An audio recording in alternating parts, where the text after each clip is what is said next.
हाँ, तो आज हम लोग टॉपिक डिस्कस करेंगे जियो politics of India, Sri Lanka and China triangle जिसको बोलते हैं। ठीक है, तो इस टॉपिक का मतलब कोई भी टॉपिक अगर हम बना रहे हैं तो उस टॉपिक का मतलब डिस्कस करने का मतलब ये है, मोटिव ये है कि आप लोग का भी मतलब एक शॉर्ट नोट्स तैयार किया जाए कि ताकि वो एक पन्ने का हो, वो मेंस के समय भी काम आता है कभी भी, मतलब कि इसमें फैक्ट भी इंक्लूडेड होंगे जो कि पीटी के लिए भी काम आ जाएंगे, चाहे वो पीसीएस हो चाहे आईएएस हो। और बाकी इंटरनेशनल रिलेशन तो एक अपना पेपर ही है, तो इसका हमारा अपना भी मतलब कि काम हो जाएगा, मतलब कि रिवीजन हो जाएगा और आप लोग का भी एक सामान्य जानकारियाँ मिल जाएंगी। और जिसको कुछ जो लोग मतलब कि अच्छे से पढ़े होंगे वो थोड़ा सा इस नोट्स को इम्प्रूव करने में मदद भी करेंगे। तो इसमें जो इंक्लूड हो करना होगा वो आप लोग बता दीजिएगा। और बाकी मैं ज़्यादा इसको एक एक पन्ने का इसलिए बनाना चाह रहा हूँ कि ताकि वो लास्ट में मतलब क्या होता है, रिवीजन करने में आसानी होती है। तो इसीलिए मतलब बाकी लॉन्ग लेंदी बनाने का कोई मतलब ही नहीं होता है, क्योंकि वहाँ पर जाकर लिखना अंत में होता है।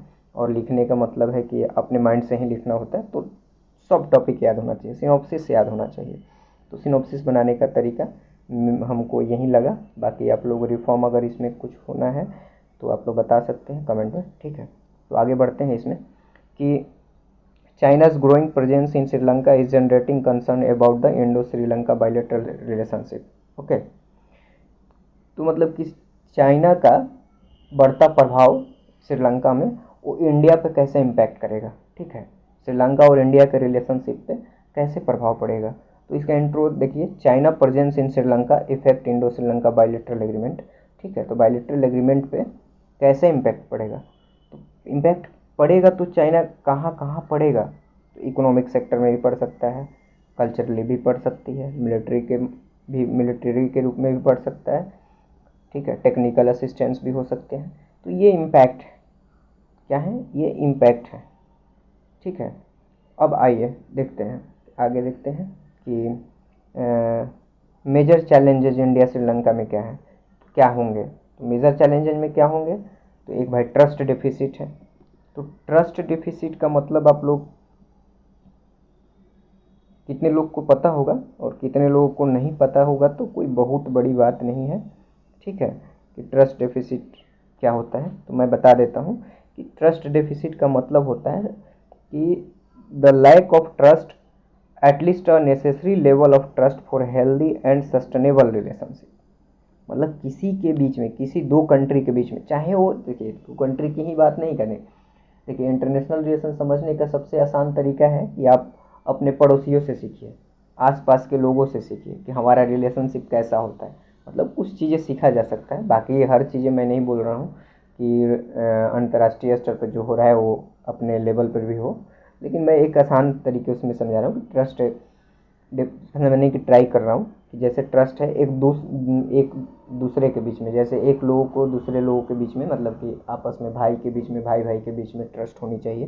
तो वो ट्रस्ट कैसा होना चाहिए, तो उसमें कमी नहीं होनी चाहिए, वो हेल्दी और सस्टेनेबल रिलेशनशिप होना चाहिए। तो वहीं यहाँ पर भी इम्प्लीमेंट हो रहा है।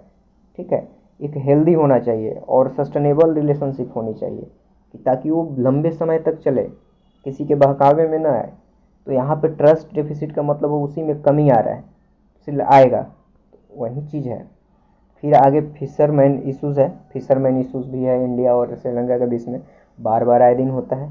फिर inability to upgrade FTA, free trade agreement के लिए अयोग्य हो सकता है, मतलब कि वो चीज़ें ख़त्म हो सकती है। फिर स्टॉल्ड इंफ्रास्ट्रक्चर प्रोजेक्ट जैसे जफना और संपूर, तो एक क्वेश्चन हो सकता है कि जफना संपूर कहाँ है, पावर प्लांट। ठीक है, तो जफना संपूर आप जान ही गए हैं कहाँ है। फिर आगे देखते हैं इशूज़ क्या हैं। ठीक है, और इशूज़ इशूज़ देखिए यहाँ पे इशूज़ और China impact on India Sri Lanka relationship, ये दोनों चीज़ें हो जाएंगी।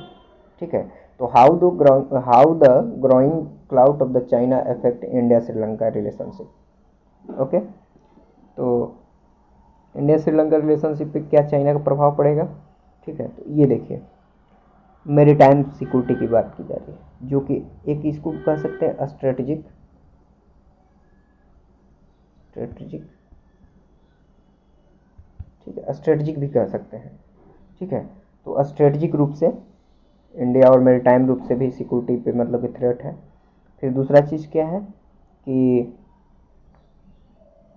टू फेवरिंग, इसको थोड़ा सा हटा देते हैं, दिखेगा।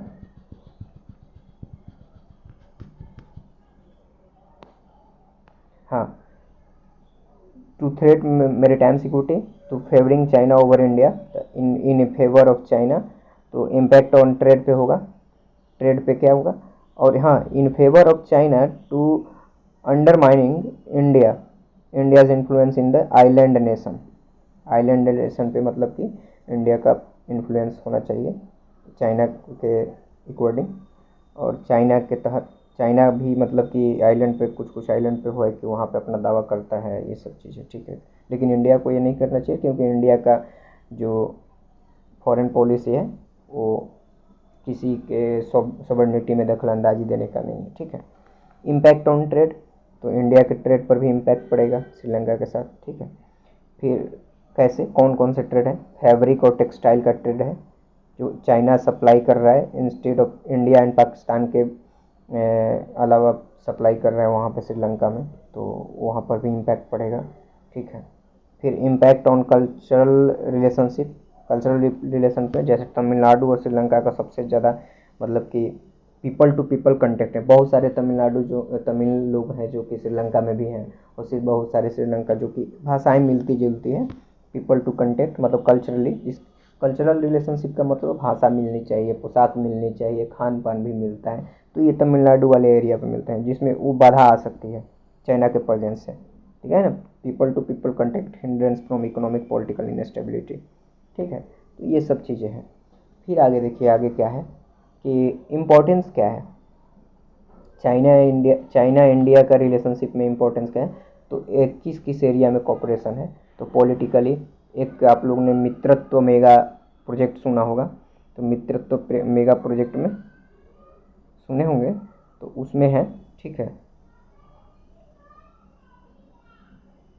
सॉरी, यहाँ इंडिया चाइना नहीं, इंडिया श्रीलंका है, श्रीलंका है, श्रीलंका रिलेशनशिप का इम्पोर्टेंस है। तो मातृत्व मेगा है।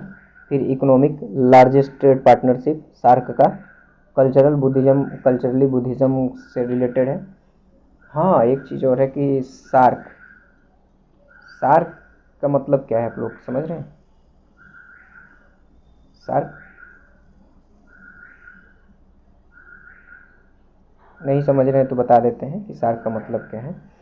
South Asian Association for Regional Cooperation होता है, जो कि आपको, हमको आई मीन लग रहा है कि 8 दिसंबर 1985 में इसका मतलब कि गठन हुआ था। तो आप लोग एक बार इसको चेक कर लीजिएगा कि कब गठन हुआ था इसका, कंफर्म मैं नहीं हूँ। 8 दिसंबर शायद 1985 ही होगा, ठीक है। और इसमें क्या है कि ये रीजनल इंटर गवर्नमेंटल ऑर्गेनाइजेशन है, जियो पॉलिटिक्स यूनियन स्टेट है साउथ ईस्ट एशिया, इसमें शामिल है। तो इसमें शामिल कौन कौन से, जो कि फाउंडिंग मेंबर मतलब कि उस समय जो जब फाउंड हुआ था उस समय शामिल थे अफगानिस्तान, बांग्लादेश, भूटान, इंडिया, मालदीव, नेपाल, पाकिस्तान एंड श्रीलंका। तो ये सार्क कॉपरेशन हो, सार्क है, ठीक है। फिर कल्चरली बुद्धिज्म, कल्चरली, हाँ देखिए हमसे कैसे श्रीलंका जुड़ा हुआ है, कल्चरल रूप से जुड़ा हुआ है, ठीक है। श्रीलंका कैसे जुड़ा हुआ है, कल्चरल रूप से जुड़ा हुआ है। कल्चरल रूप से कैसे जुड़ा हुआ है भाई, कि आप लोग एक सुने होंगे, पढ़े होंगे, कहाँ पढ़े होंगे, अशोक काल में, मौर्य डायनेस्टी, मौर्य डायनेस्टी अशोक का काल में हुआ था। तो अशोका काल मौर्य के ही अंदर आता है, सॉरी। तो अशोक का एक पुत्री का शायद हमको लग रहा है कि संघमित्रा नाम था, ठीक है, संघमित्रा, संघमित्रा आई मीन देख लीजिएगा आप लोग, एक लोग का महेंद्र, महेंद्र नाम था। तो उन्होंने भेजा उनको, कहाँ, श्रीलंका में भेजा था। तो मोगलीपुत्ती उस समय का शासक था।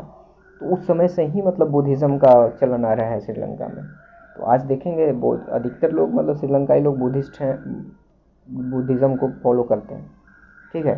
फिर आगे देखते हैं डेवलपमेंट प्रोजेक्ट, कुछ कुछ प्रोजेक्ट हैं, जैसे India housing project in Sri Lanka, India housing project है श्रीलंका में। फिर मिलिट्री एक्सरसाइज, बहुत सारी चीज़ें हैं मिलिट्री एक्सरसाइज में, जैसे मित्र शक्ति, INSLN अभी फ़िलहाल में हुआ था।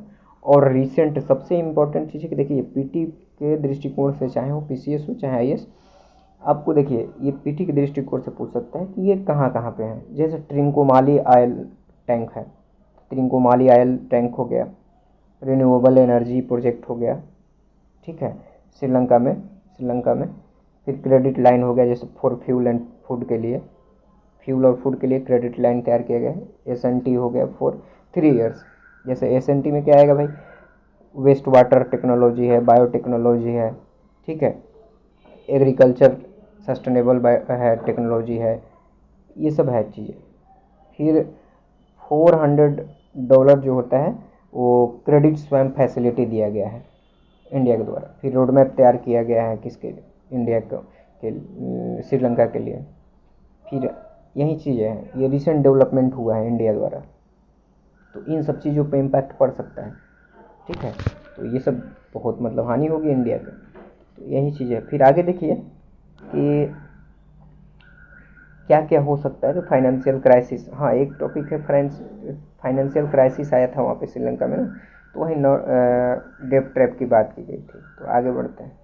फिर इसमें इकोनॉमिक एस्पेक्ट भी है, मिलिट्री एस्पेक्ट भी है और टेक्निकल एस्पेक्ट भी है।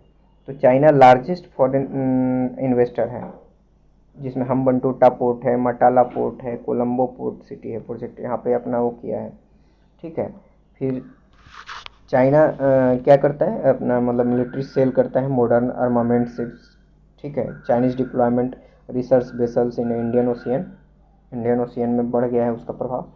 फिर न्यू फॉर्म एक है, न्यू फॉर्म है उसका, इसको बोलते हैं कि इंडियन ओशियन रिम एसोसिएशन, जिसको नेवी सिम्पोसियम भी बोलते हैं, तो वो चीज़ें हैं। और एक चीज़ मैं आप लोगों को बता देना चाह रहा हूँ कि ये सब देखिए टेक्निकल असिस्टेंट है, एक टेक्निकल असिस्टेंट भी छूट रहा है कि चाइना एक्सटेंड जुआन 800 million for the partnership in the health and housing sector में। हाउसिंग सेक्टर में $800 मिलियन मतलब कि इन्वेस्ट किया है। तो ये सब क्या है भाई, ये सब किसी पे इम्पोज कर रहे हैं तो आप हाई रेट से इंटरेस्ट भी तो ले रहे हैं, तो आपको तो फ्लेक्सिबिलिटी होनी चाहिए।